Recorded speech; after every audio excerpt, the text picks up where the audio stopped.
नमस्कार, स्वागत है आपका इस बुलेटिन में और मैं हूं आपके साथ अवंतिका श्रीवास्तव। रुक करेंगे तमाम बड़ी खबरों का और सबसे पहले कोरबा का जिक्र, क्योंकि आंगनबाड़ी केंद्र का जर्जर भवन गिर गया है। हालांकि राहत भरी बात यह कि बच्चे और आंगनबाड़ी कार्यकर्ता पूरी तरह से सुरक्षित हैं, किसी को कोई जनहानि नहीं। निगम के वार्ड 32 जिंगापुर आंगनबाड़ी केंद्र की एक घटना है। अधिकारियों की अनदेखी की वजह से बड़ा हादसा हुआ है। लोगों में अब अधिकारियों के खिलाफ लगातार आक्रोश बढ़ता जा रहा है। तो कोरबा से जानकारी, आंगनबाड़ी केंद्र यहां पर था, जर्जर स्थिति में था। इस बारे में पहले भी कई बार सूचित किया जा चुका है अधिकारियों को, लेकिन इस ओर लापरवाही बरती गई। अधिकारियों की अनदेखी की वजह से ये जर्जर भवन गिर गया। ज्यादा चर्चा इस पर हम करेंगे सहयोगी अब्दुल कोरबा से हमारे साथ लाइव जुड़ रहे हैं, उनका रुख कर लेते हैं। अब्दुल, निश्चित तौर पर बड़ी लापरवाही अधिकारियों की तरफ से, और मुझे लगता है उसी स्थल पर आप मौजूद हैं जहां पर आंगनबाड़ी केंद्र स्थित है। जानकारी चाहेंगे। जी, निश्चित तौर पर आप देख सकते हैं किस तरीके से ये जमींदोज हो गया है ये आंगनबाड़ी केंद्र। इससे पहले भी यहाँ के आंगनबाड़ी कार्यकर्ता ने और यहाँ के वार्ड पार्षद ने अधिकारियों को इसकी जानकारी दी, बावजूद इसके कि अब तक इस पे कोई पहल नहीं की गई, और यही कारण है कि ये जमींदोज हो गया। और अच्छी बात यह रही कि आंगनबाड़ी के जो बच्चे हैं, आंगनबाड़ी कार्यकर्ता है, वो बाल इससे बच गए, नहीं तो एक बड़ी घटना सामने आ सकती थी। निश्चित तौर पर बड़ी घटना हो सकती थी, और बड़ी बात यह कि अधिकारियों को सूचित किया जा चुका था, इसके बावजूद उनकी तरफ से लापरवाही बरती जा रही थी। क्या आंगनबाड़ी केंद्र के जो कार्यकर्ता हैं उनकी तरफ से कोई जानकारी अभी तक सामने आ पाई है? कितनी बार अधिकारियों को बताया जा चुका है, क्यों इस तरह की लापरवाही बरती जा रही थी? इस पर अधिकारियों की तरफ से कोई बयान?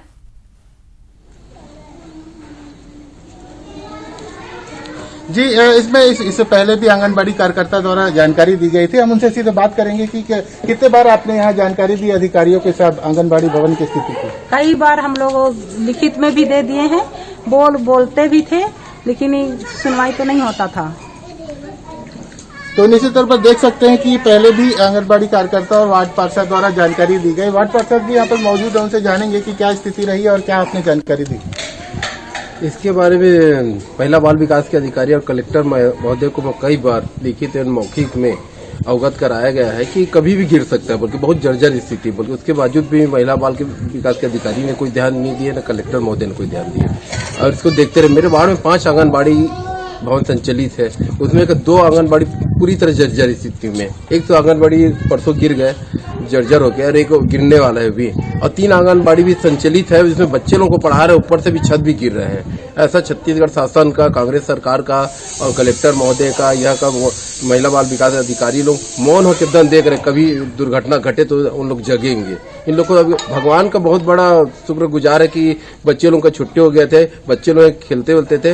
अगर रहते छुट्टी नहीं होते तो वाकई में कुछ न कुछ बड़ा दुर्घटना घटते, तभी उन लोग जगते। अभी तक आज 2 दिन हो गए छत गिरे, कोई महिला बाल विकास के अधिकारी या न जिला प्रशासन के अधिकारी कोई आके झांके नहीं है क्या हुआ बोल के। उन लोग एकदम सोए हैं। और यहाँ मात्र 1 किलोमीटर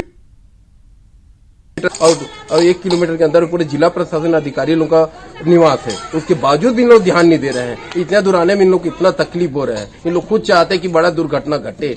मैं चाहता हूं कि कांग्रेस सरकार को कि ध्यान दे, कम से कम स्कूल और आंगनबाड़ी को तो अच्छा सुरक्षित कर ले। जो जर्जर भवन उसमें बच्चे लोगों को न पढ़ाया जाए, और स्कूल का भी यही हालात है, स्कूल में भी यही ध्यान देना चाहिए, जर्जर भवन स्कूल में न लगाए। और अधिकारियों की अनदेखी की वजह से पूरी घटना हुई है। शुक्रिया आपका अब्दुल इस पूरी बातचीत के लिए, लेकिन निश्चित तौर पर अधिकारियों को इस पर पहले से संज्ञान ले लेना चाहिए था। आगे बढ़ते हैं, रायपुर से बड़ी खबर का रुख करेंगे। वर्ल्ड कप हॉकी की ट्रॉफी लगातार जिस पर नजर थी रायपुर पहुंच चुकी है। सीएम भूपेश बघेल ट्रॉफी का अनावरण करेंगे। वर्ल्ड कप ट्रॉफी 16 राज्यों में भ्रमण इसका करवाया जा रहा है। फिलहाल छत्तीसगढ़ पहुंच चुकी है। अंतिम पड़ाव में रायपुर ट्रॉफी पहुंची है। ये देखिए लाइव तस्वीरें आपको दिखा रहे हैं। सीएम भूपेश बघेल उस कार्यक्रम में भी मौजूद हैं जहां पर इस ट्रॉफी का अनावरण होना है। करूंगा कि मुख्यमंत्री जी का पुष्पहार से स्वागत करें, पुष्पगुच्छ भेंट कर स्वागत करें। रवि पारेख से अनुरोध करूंगा कि वो उमेश पटेल जी का पुष्पगुच्छ भेंट कर स्वागत करें।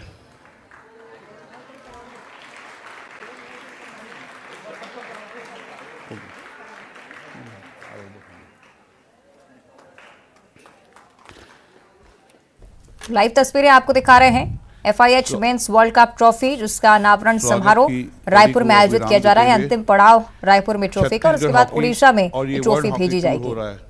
ये हमारा सौभाग्य है कि ये मुख्यमंत्री निवास में हो रहा है। हिंदुस्तान में हर जगह ट्रॉफी मुख्यमंत्री निवास गई है, लेकिन ये मुख्यमंत्री जी का आशीर्वाद था। पहला देश में पहले मुख्यमंत्री जी का निवास है जहां ये कार्यक्रम हो रहा है, उसके लिए जोरदार ताली। अब भाई फिरोज अंसारी से मैं निवेदन करूंगा कि वो आके स्वागत भाषण दे। भाई फिरोज अंसारी। आज के इस भव्य कार्यक्रम में उपस्थित हमारे आशीर्वादक आदरणीय प्रदेश के मुखिया माननीय भूपेश बघेल जी, इस अवसर पर कार्यक्रम की अध्यक्षता कर रहे खेल मंत्री माननीय उमेश पटेल जी, इस अवसर पर हमारे बीच उपस्थित रायपुर उत्तर के विधायक और गृह निर्माण मंडल के अध्यक्ष श्री कुलदीप जुनेजा जी, महापौर एजाज ढेबर जी, रायपुर पश्चिम के विधायक भाई विकास उपाध्याय जी, युवा आयोग के अध्यक्ष भाई जितेंद्र मुलियार जी, छत्तीसगढ़ ओलंपिक संघ के हमारे उपाध्यक्ष गजराज पगारिया जी, विधायिका और संसदीय सचिव श्रीमती रश्मि सिंह जी, राजनांदगांव की हमारी महापौर श्रीमती हेमा देशमुख जी और रायपुर ग्रामीण के विधायक हमारे वरिष्ठ आशीर्वादक सत्यनारायण शर्मा जी, आप सभी की उपस्थिति में यह गरिमामय कार्यक्रम आयोजित किया जा रहा है। पूरे प्रदेश से हमारे हॉकी खिलाड़ी बच्चे यहाँ पर उपस्थित हुए हैं। वैसे तो यह जो वर्ल्ड कप आयोजित हो रहा है, इसके पहले भी 4 बार भारत ने इसका आयोजन किया है, लेकिन इस बार का वर्ल्ड कप कुछ खास है। वर्ल्ड कप के प्रचार प्रसार के लिए हॉकी इंडिया ने, उड़ीसा गवर्नमेंट ने इसकी ट्रॉफी को संपूर्ण भारत में भ्रमण के लिए एक प्लान किया था, जिसके तहत यह ट्रॉफी आज हमारे बीच बेंगलोर से यहाँ पहुँची है। 15 राज्यों में इसका अनावरण कार्यक्रम हुआ। उसके पश्चात आज हमारे बीच सीएम हाउस में यह ट्रॉफी अनावरण हेतु यहाँ पर आई हुई है। इसके पहले और भी वर्ल्ड कप का आयोजन हुआ, लेकिन इस बार का वर्ल्ड कप कुछ खास होगा। और सबसे पहली बात, जैसे कि संचालक महोदय ने बताया, पूरे भारत में यह पहला अवसर है जब मुख्यमंत्री निवास में इतना भव्य कार्यक्रम के बीच ट्रॉफी का अनावरण किया जा रहा है। वर्ल्ड कप का इतिहास हम देखेंगे तो सन 1975 में भारत ने एकमात्र गोल्ड जीता था। उसके पूर्व 1971 में ब्रॉन्ज मेडल, 73 में सिल्वर और 75 में गोल्ड मेडल अपने नाम किया था। यह उपलब्धि भारत के साथ है, लेकिन इस बार प्रयास होगा कि यह वर्ल्ड कप जो भुवनेश्वर में आयोजित हो रहा है यह भारत में ही रहे। और तो समारोह पे लगातार नजरें बनाए हुए हैं, लेकिन इस बीच भोपाल से एक और बड़ी जानकारी। विधानसभा चुनाव से पहले कांग्रेस को एक बड़ा झटका लगा है। आपको बता दें कि सागर में कांग्रेस को एक बड़ा झटका। पूर्व विधायक बृज बिहारी पटेरिया ने पार्टी छोड़ दी है। सागर के देवरी से विधायक रहे बृज बिहारी पटेरिया बीजेपी का दामन थाम चुके हैं। मुख्यमंत्री शिवराज सिंह चौहान ने सदस्यता दिलाई है। नगरीय प्रशासन मंत्री भूपेंद्र सिंह भी मौजूद रहे। 1998 कांग्रेस के टिकट पर चुनाव जीते थे बृज बिहारी पटेरिया, लेकिन अब देखिए बीजेपी का दामन थाम चुके हैं।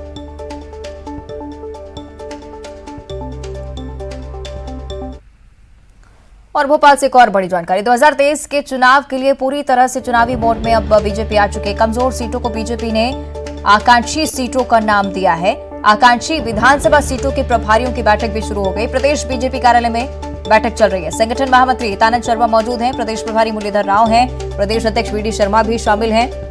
विधानसभा सीट पर कामकाज को लेकर अब रिव्यू किया जा रहा है। कमजोर विधानसभाओं की आगे की रणनीति को लेकर भी इस बैठक में चर्चा हो रही है।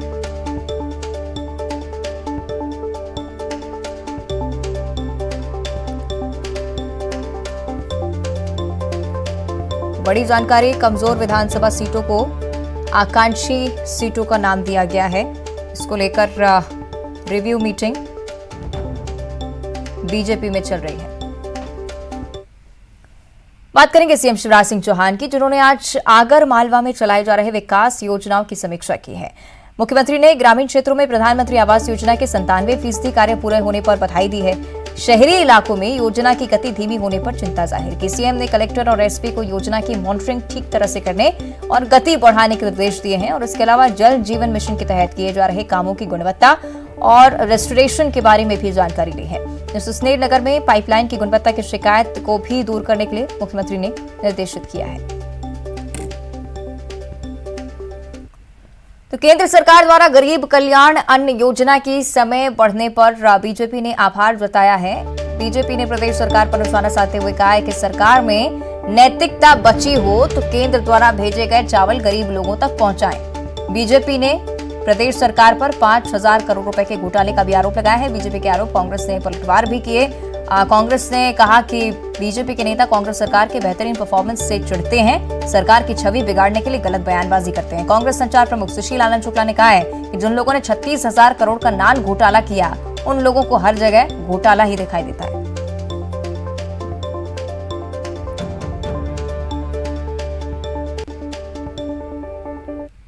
कल्याण योजना के अंतर्गत पिछले 33 महीना से प्रति व्यक्ति प्रति माह 5 किलो अतिरिक्त अनाज देने का कार्य केंद्र की नरेंद्र मोदी सरकार कर रही है।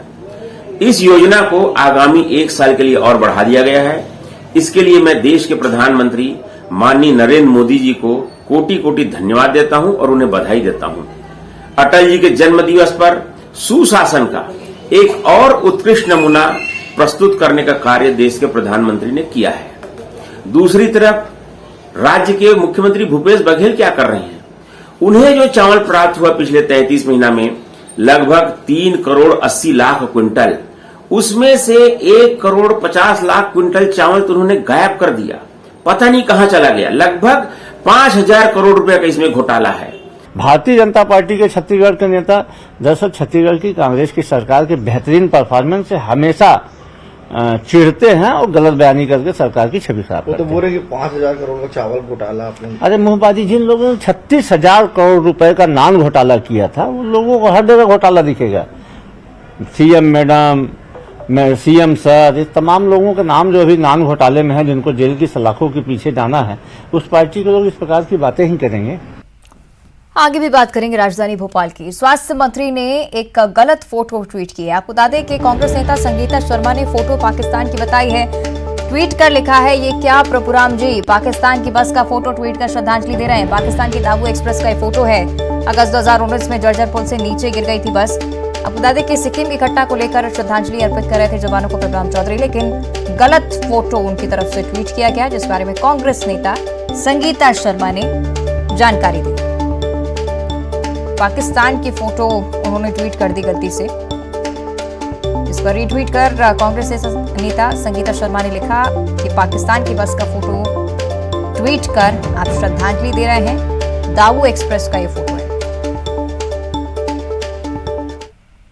आगे बढ़ते हैं सिवनी से बड़ी खबर है। बीजना नदी से अवैध उत्खनन के दौरान हादसा हुआ है। रेत ले जा रहा ओवरलोड ट्रैक्टर घाट पर पलट गया। बेकाबू ट्रैक्टर के ड्राइवर ने कूदकर जैसे तैसे अपनी जान बचाई। हादसे की लाइव तस्वीरें भी सामने आई, तस्वीरें भी आप तक पहुंचाएंगे। सुनवारा चौकी के गोरखपुर गांव के पास की घटनाएं देखिए। ओवरलोडेड ये ट्रैक्टर था, अचानक से पलट गया। सहयोगी अजहर हमारे साथ फोन लाइन पर जुड़ रहे हैं। अजहर, क्या जानकारी है पूरे मामले पर? ये देखिए, बिल्कुल ये घटना जो क्रम है कल का बताया जा रहा है। ये बीजना नदी है, यहाँ पर लगातार अवैध उत्खनन हो रहा है और जो ट्रैक्टर चालक द्वारा अवैध उत्खनन करने के बाद ट्रैक्टर में रेत भर के ओवरलोड तरीके से एक बीजना नदी पर एक पुल पड़ता है, जहाँ पर एक घाट है, जहाँ पर ये ट्रैक्टर से रेत ले जाने का प्रयास किया जा रहा, तभी ट्रैक्टर अनियंत्रित होकर पलट गया। बताया जा रहा है इस पूरे घटनाक्रम के बाद जो चालक था कहीं ना कहीं नियंत्रण ट्रैक्टर से खो बैठा और उसने कूदकर अपनी जान बचाई। लिहाजा उसके घटना हुई है, इसकी तस्वीरें जो एक व्यक्ति वहां पर पुल पर खड़ा हुआ था, वो कैमरे से वीडियो बना रहा था। अचानक ये पूरा घटनाक्रम उस कैमरे के में मोबाइल के कैमरे में कैद हो गया और वही वीडियो फिलहाल सामने आया। कहीं ना कहीं इस तरह की घटनाएं अमूमन जब कैद होती हैं तो कई तरह के सवाल होते हैं, लेकिन जो सबसे बड़ी बात यह है कि उस बीजना नदी में अवैध उत्खनन हो रहा है, कहीं ना कहीं ये भी खुलासा हुआ है और जो ट्रैक्टर चालक है फिलहाल मामूली चोटें आई हैं और फिर इस पूरे घटना के बाद पुलिस द्वारा अग्रिम कार्रवाई सूचना पर की जा रही है। ठीक है, यानी कि पुलिस की तरफ से कार्रवाई की जा रही है, लेकिन बड़ी बात यह कि अवैध उत्खनन भी सिवनी में लगातार जारी है। अजहर, कई बार इस बारे में शिकायतें भी प्राप्त होती रही, लेकिन अभी तक प्रशासन की तरफ से कोई सख्त कदम नहीं। जी बिल्कुल, ये कहा जा सकता है इस तरह की सूचनाएं जब भी पुलिस को होती हैं उनके तरफ से कहीं ना कहीं ढीला हवाला खनिज विभाग पर पूरी जिम्मेदारी सौंप दी जाती है, लेकिन कहीं ना कहीं ये संरक्षण में कार्य चल रहे हैं, उसका कहीं ना जीता जाग का सबूत ये फिलहाल सामने आया है। अब देखना होगा कि इस पूरे घटनाक्रम के सामने आने के बाद पुलिस और खनिज विभाग आगे की कार्रवाई किस तरीके से करता है। ठीक है, शुक्रिया आपका अजहर जानकारी के लिए।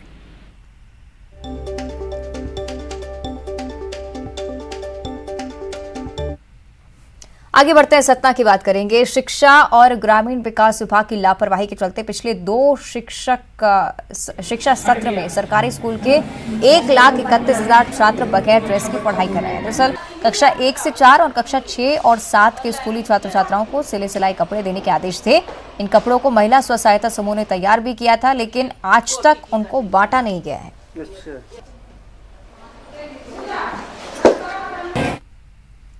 आगे बढ़ते बात करेंगे सागर की। कार से कुचलकर यहां पर एक युवक की हत्या कर दी गई है। बीजेपी नेता पर हत्या का आरोप लगा है।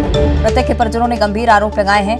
बताया जा रहा है कि चुनावी रंजिश के चलते इस पूरी वारदात को अंजाम दिया गया। मकरोनिया के बीजेपी नेता पर हत्या का आरोप है, लेकिन तस्वीरें देखिए, बेहद ही डरावनी तस्वीरें हैं।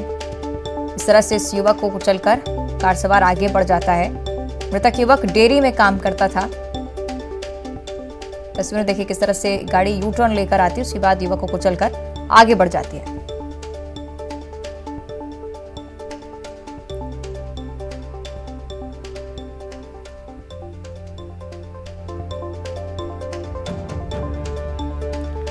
तो तस्वीरें आप देख रहे हैं इस वारदात की। बीजेपी नेता पर हत्या का आरोप है और प्राथमिक तौर पर मृतक के परिजनों की तरफ से कहा जा रहा है कि चुनावी रंजिश के चलते इस पूरी वारदात को अंजाम दिया गया है।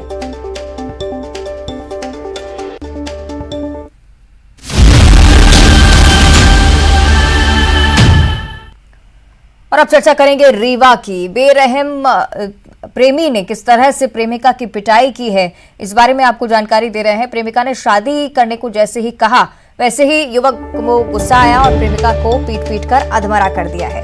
लगातार तस्वीरें जो कि चिंता का विषय बनी हुई हैं। स्थानीय लोगों पर भी सवाल कि आखिर क्यों इस युवती को छुड़ाया नहीं गया। मौके पर लोग वीडियो बनाते रहे। तस्वीरें देखिए, बेरहमी से इस युवती की पिटाई की है युवक ने। हालांकि अस्पताल में फिलहाल लड़की भर्ती है। लड़की ने पुलिस में शिकायत भी दर्ज नहीं करवाई थी। हालांकि मारपीट का वीडियो जैसे ही वायरल हुआ, उसके बाद पुलिस ने केस दर्ज किया है। तस्वीरें आपको दिखा रहे हैं, युवती की बेरहमी से पिटाई की गई।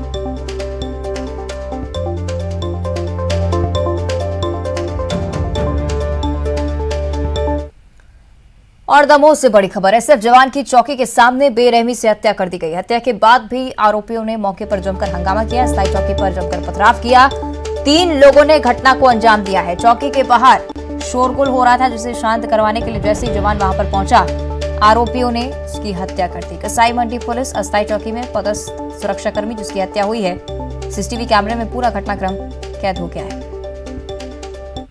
घटना है, एक तो वो एसएफ का जवान था और पुलिस के साथ अगर ऐसी वारदात हो जाती है तो ये बताइए फिर जनता कहाँ तक सुरक्षित रहेगी। मैदान में रोड में पड़ा था, फिर उसको उठाया, मैंने उठाने की कोशिश किया और पानी डाला, बिल्कुल ही होश। और सीधी तस्वीर एक बार फिर से आपको रायपुर से दिखा देते हैं। सीएम भूपेश बघेल संबोधित कर रहे हैं।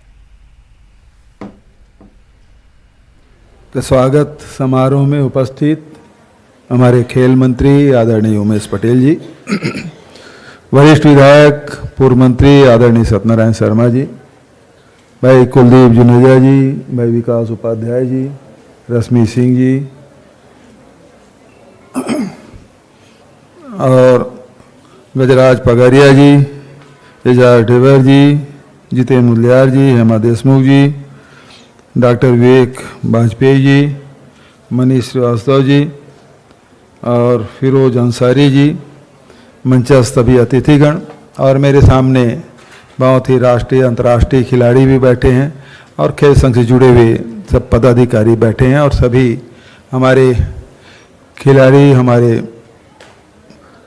हॉकी के प्रतिभा, हमारे बच्चे जो हमारे भविष्य हैं, हमारे सामने बैठे हैं। मैं सबका मुख्यमंत्री निवास में स्वागत करता हूं, अभिनंदन करता हूं। पड़ोसी राज्य उड़ीसा से 13 जनवरी से शुरू हो रहे FIH Orissa mains world cup के ट्रॉफी 16 राज्यों की यात्रा करते हुए अपने अंतिम पड़ाव में छत्तीसगढ़ पहुंची है। मैं छत्तीसगढ़ के 3.25 करोड़ जनता की ओर से इस खूबसूरत ट्रॉफी का तहे दिल से स्वागत करता हूं, अभिनंदन करता हूं। उड़ीसा और छत्तीसगढ़ भौगोलिक दृष्टिकोण से जुड़ा हुआ है, सांस्कृतिक रूप से भी, भावनात्मक रूप से भी बहुत ही हम एक दूसरे से जुड़े हुए हैं, बहुत करीब है। और उड़ीसा में ये प्रतिष्ठापूर्ण खेल का आयोजन हो रहा है। इससे पूरे देश में और खासकर हमारे छत्तीसगढ़ में एक खुशी का वातावरण है। मैं सबको बधाई देता हूं। छत्तीसगढ़ हमेशा खेल से जुड़ा रहा है और लगातार खेलों में भाग भी लेते रहे हैं और इसमें खासकर हॉकी में राजनांदगांव और जसपुर का विशेष योगदान रहा है हमारे छत्तीसगढ़ का गौरव बढ़ाने में। तो इन दोनों शहरों को हम कह सकते हैं कि हॉकी की नर्सरी है। तो इसलिए मैं दोनों शहर के वासियों को बधाई देता हूं, शुभकामना देता हूं। हॉकी के क्षेत्र में छत्तीसगढ़ ने अनेक राष्ट्रीय और अंतर्राष्ट्रीय प्रतिभाएं दी है, जिसमें एयरमैन बेस्टियन, सबा अंजुम, रेणुका यादव, रेणुका राजपूत, नीता डोंगरे, बलविंदर कौर, मृणाल चौबे, विसेंट लकड़ा जैसे खिलाड़ी भारत को अंतर्राष्ट्रीय स्तर पर प्रतिष्ठा दिलाई। मैं सभी अंतर्राष्ट्रीय राष्ट्रीय स्तर के खिलाड़ियों को बधाई देता हूं, शुभकामना देता हूं। इनके योगदान से हम सब अपने आप को गौरवान्वित महसूस करते हैं। पिछले 4 वर्षों में खेल के क्षेत्र में अधोसंरचना निर्माण करना, एकेडमी बनाना और जैसे कि हमारे खेल मंत्री जी ने आपको बताया कि 21 अकादमी का निर्माण हो चुका है और भी आगे बढ़ रहे हैं। तो एक वातावरण बनाने की आवश्यकता थी। ये जो सामने में बैठे हैं मेरे अंतर्राष्ट्रीय खिलाड़ी, ये लोग अभाव में खेले हैं और जो मेरे और उनके पीछे जो बैठे हैं जो नवोदित खिलाड़ी हैं, उनके लिए बहुत सारी चीज़ें, बहुत सारी सुविधाएं उपलब्ध कराई गई है। तो मैं उम्मीद करता हूं हमारे बच्चों से कि इनसे भी आगे बढ़कर अंतर्राष्ट्रीय स्तर पर आप प्रतिष्ठा पाएं और हम सबको गौरवान्वित करें। जहाँ तक कि छत्तीसगढ़ की बात है तो छत्तीसगढ़ में एक वातावरण बनाने की हम लोगों ने कोशिश की। आप सब ने देखा कि अभी छत्तीसगढ़िया ओलंपिक चल रहा है और उसमें 4 ग्रुप में बांटे हैं, 18 साल के कम उम्र के और 18 से 40 वर्ष के, 40 से 60 वर्ष, इस प्रकार से ग्रुप में बांट दिए हैं। और उसमें छत्तीसगढ़ के जो लोक खेल है, चाहे वो पिट्टूल हो, भौरा हो, कंचा हो और खो खो हो।